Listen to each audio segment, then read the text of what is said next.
Antes de seguir con esta tertulia económica, ya lo saben, como cada viernes, la lección de Barea. Es la noche de César. La lección de Barea.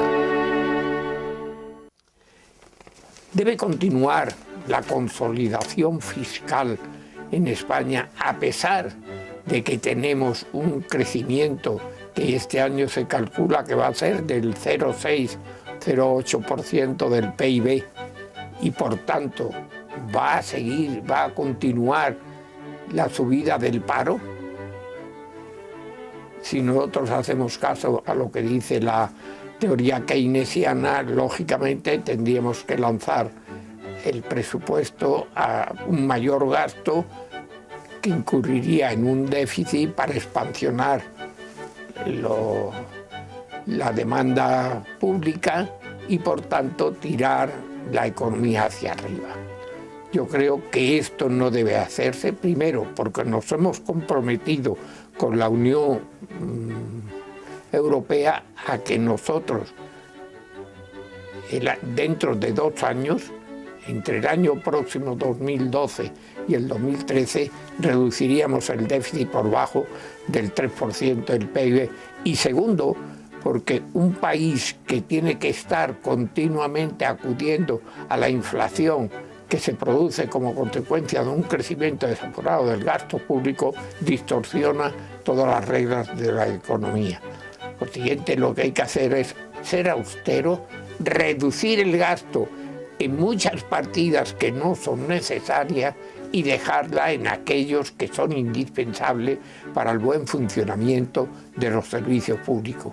Para ello hay que revisar partida a partida el presupuesto de este año para que la prórroga para el año que viene y el nuevo presupuesto que se haga, pues sea, por un lado, cumpla la reducción del gasto para reducir el déficit y segundo, que se hagan las reducciones de gasto en las partidas que se considere que no son indispensables para el buen funcionamiento de los servicios públicos.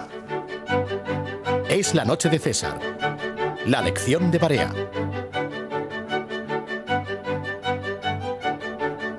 Bueno, pues volvemos con esta tertulia económica. Roberto, 30 segundos para que me digas consecuencias de esa rebaja de calificación. Muy poco tiempo me das, Adriana, pero bueno, vamos a ver, lo intentaré. La consecuencia inmediata más importante es que hay montones de fondos, y fondos de pensiones sobre todo, los más importantes desde luego, que no compran deuda por debajo de A más. Por eso decía antes que si nos hubiéramos quedado ahí todavía. Esto significa, lisa y llanamente, que van a empezar a vender cantidades ingentes de deuda soberana española y eso tiene unas consecuencias tremendas. Pero la más importante, acumulado a agosto, España necesita para seguir sobreviviendo, emitir, que nos compren cada mes 20.000 millones de euros. 16.000 el Estado y casi 4.000 las autonomías. Evidente, bueno, parte de ello es para cubrir vencimientos y parte para seguir viviendo por encima de nuestras posibilidades. Bien, Adriana, el tema es que esto ya no va a poder continuar, y más ahora. Y si alguien piensa que vamos a poder seguir muchos meses colocando en los mercados 20.000 millones de euros al mes, pues es que está soñando. Con lo cual, la situación, si ya era difícil, se tensa infinitamente más. Bueno, la otra noticia del día, sin duda, era esa fusión entre el Banco Popular y el Banco Pastor. Manuel, ¿se pueden esperar más operaciones a corto plazo de este tipo? Pues yo creo que sí. La cuestión es que hemos empezado con el tema de las fusiones forzadas de cajas de ahorros. La verdad es que en esto el sistema financiero se ha hecho absolutamente de todo y al mismo tiempo no se ha hecho nada. Me explico, es decir, el plan inicial que había puesto en marcha tanto el Gobierno como el Banco de España era fusiones de cajas a través de SIP, que es un vehículo en donde se iban a integrar diversas cajas bajo una misma cúpula, pero manteniendo sus estructuras independientes y demás. Todo eso fracasó. Posteriormente se aplicó, por lo que se está aplicando ahora con las cajas que acaban de ser intervenidas por el Banco de España vía FROP, vía el Fondo de Rescate Bancario. bancario, directamente se han nacionalizado cajas de ahorro. Y ese proceso yo creo que va a continuar y al mismo tiempo el problema es que efectivamente las cajas tienen un problema de solvencia muy importante debido a su elevadísima exposición al sector inmobiliario, pero este problema también lo tienen algunos bancos. El Pastor fue un banco que suspendió los pasados stress test que elaboró la Autoridad Bancaria Europea el pasado mes de julio, y eso teniendo en cuenta que los stress test de estas pruebas de solvencia son una farsa. Es decir, aprobaron porque digamos que las autoridades hicieron la vista gorda en multitud de supuestos, entre ellos el hecho de que, por ejemplo, esas pruebas de estrés no contemplaban en ningún caso una quita soberana, es decir, que quebrara un Estado, lo cual se llevaría por delante, sin lugar a dudas, a muchos grandes bancos, no cajas de ahorro, sino grandes bancos europeos. Bien, pues el Pastor, ni siquiera teniendo en cuenta o descartando ese tipo de supuestos, llegó a aprobar esas pruebas de solvencia, tenía un capital inferior al que exigían las autoridades. Bueno, se opta por fusionar. Desde entonces, desde el mes de julio, ya había muchos rumores en el mercado de que finalmente el Pastor, bueno, pues tendría que unirse con alguien para poder sobrevivir. Y esta operación ha sido tutelada, yo diría más que tutelada, dirigida directamente por el Banco de España, y finalmente se ha optado por el Popular. ¿Cuál es el problema que veo yo en esta operación? Que se juntan dos bancos medianos, el caso Popular es más grande que el Banco Pastor, pero con una solvencia muy relativa. El Banco Pastor tiene problemas importantes, el Banco Popular los tiene menos, pero aprobó con un aprobado raspado los test de estrés, es decir, tampoco es una entidad con músculo muy potente como para absorber al Pastor, con lo cual se juntan. Esta mañana hablando con un analista financiero me lo explicaba de la siguiente forma: esto es lo mismo que cuando se juntan dos cajas, ¿no? Los procesos que hemos visto de unión de dos cajas, una que está mal y otra que está un poco menos mal, y las juntamos para ver si la cosa mejora. Bueno, pues finalmente se ha optado por esta vía. Yo creo además que el precio que se ha pagado por Banco Pastor es muy alto, es bastante caro. Y bueno, veremos cómo abren los mercados y cómo reaccionan el lunes, pero yo me imagino que el Pastor evidentemente se disparará porque será una auténtica orgía para los accionistas del Banco Pastor, y sin embargo el Popular yo creo que en ese sentido va a tener un diagnóstico algo más pesimista. Roberto. Bueno, yo soy, como siempre, más pesimista que tú. Siempre me supera, Roberto. La verdad es que sí, es que manejas mucho las cifras oficiales, si no a los tiros por ahí. Pero bien, a lo que voy. Esto es el preludio, tú de alguna manera lo has insinuado, esto es el preludio de un nuevo rescate. Porque, claro, si tú metes en un cesto una manzana podrida con otra medio podrida, no hace falta ser Sherlock Holmes para adivinar lo que va a pasar. Y esto nos va a seguir costando dinero. Porque hay una cosa que quiero decirles, señoras y señores, los 4 grupos de cajas que se han intervenido, hemos pagado nosotros del robo legal del FROP 7.550 millones de euros. Pero eso es el chocolate, el oro, eso es para empezar a hablar.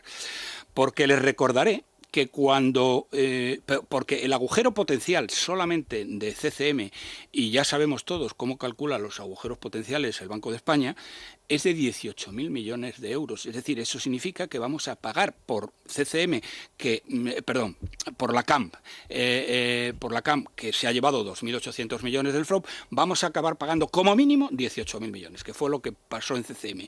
Bien, si esto lo extrapolamos no solo a la CAMP, sino a los 4 grupos de cajas, estamos hablando de un agujero que tendremos que cubrir con nuestro dinero, señoras y señores, con su dinero y el dinero de sus hijos y probablemente el de sus nietos, de no menos de 80.000 millones de euros.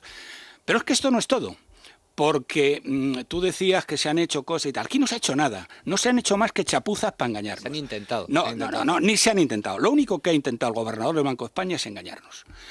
Bien, entonces, esto es el principio nada más. Es decir, cuando alguien pregunta, es que, ¿por dónde vamos? ¿Cómo va la reestructuración? No es que la reestructuración haya acabado, como falsamente dicen el gobierno y el gobernador, es que está empezando ahora mismo, porque hay un montón de cajas, hay varias cajas más, y varios bancos, sobre todo los nuevos, que son inviables, y que van a necesitar una recapitalización de caballo. Y ya no estamos hablando ahí de 80.000 millones, sino probablemente entre 150 y 200.000 millones. Moody's decía en marzo, hablaba de que en un escenario malo, hablaba de 120.000 millones, pero ese escenario malo se ha pasado ya 7 pueblos. Entonces, bueno, una de dos. O el Banco Central Europeo pone la pasta, pone el dinero, y estamos hablando de que al final del día van a acabar siendo entre 150 y 200.000 millones mínimo.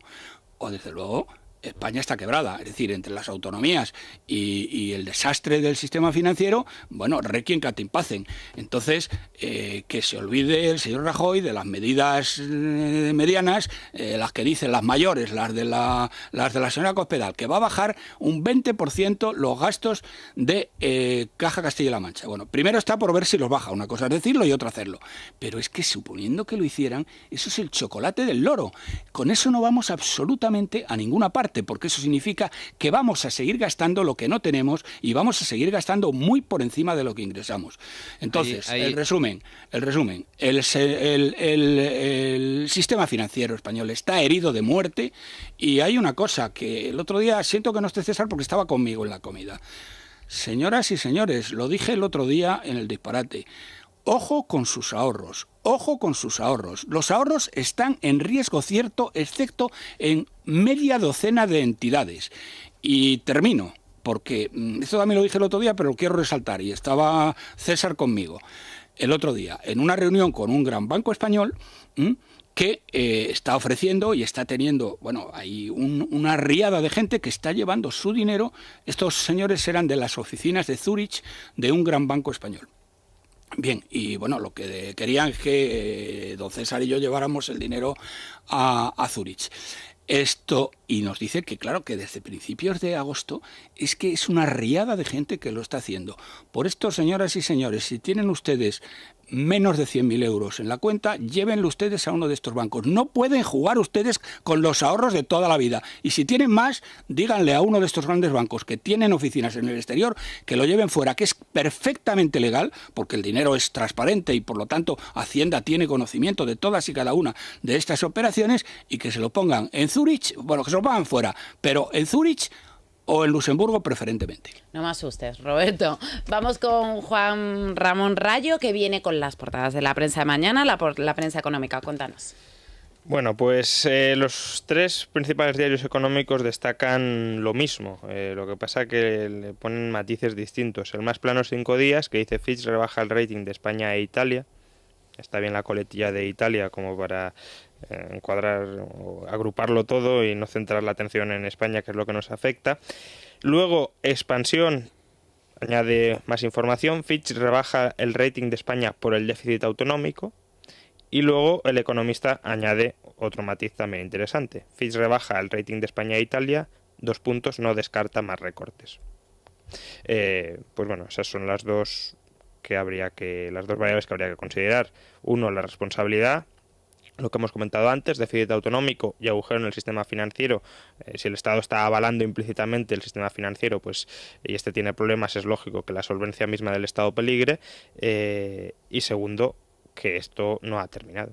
Pero no implícitamente. Les hemos avalado ya a estos tíos 89.000 millones de euros. Ojo, pero no los van a devolver no en un 80%. Claro, yo digo que está avalado o intentará rescatar al 100% los pasivos del sistema financiero. Eso se me había pasado. Les hemos avalado ya 89.000 millones de euros. Avales, son los avales más luego las nacionalizaciones. Sí, bueno, y lo que significa, por si alguien no lo entiende, es que si ellos no pagan y no van a pagar, lo pagaremos usted, yo, sus hijos y los que estamos sentados alrededor de la mesa. Bueno, más cositas, Rayo.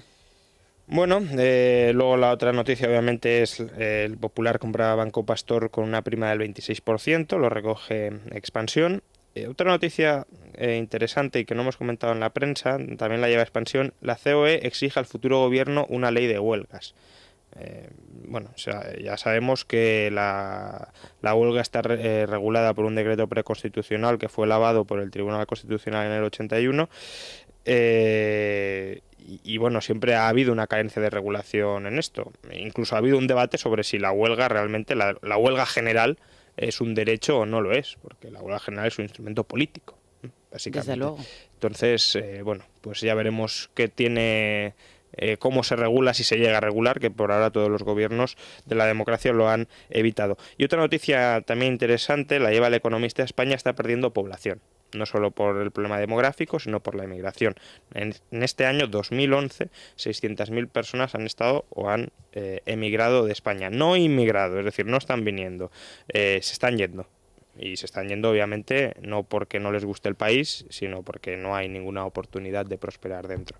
Bueno, ayer el Wall Street Journal alertaba de que España está perdiendo su mejor gente, se está marchando a Alemania. Sí, desde luego. Es que el problema es ese, es decir, estamos enviando 600.000 personas y estamos recibiendo 450.000. El problema es que la que se va está muchísimo mejor formada que la que entra, con lo cual nos estamos descapitalizando en términos de capital humano, ¿no? Digamos, de formación. Antes comentábamos Irlanda, una de las bases de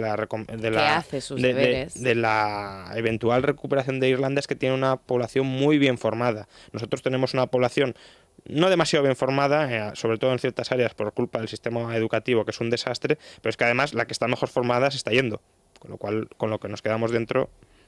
Pues sí, la cosa desde luego no está para echar cohetes. Tenemos que dejarlo, ya no hay más tiempo. Juan Ramón Rayo, muchas gracias. Roberto Centeno, gracias. Manuel Llamas, gracias y buen fin de semana. Nosotros hacemos una pausita y volvemos con la cultura. Es la noche de César, con César Vidal. Es Radio. Tenemos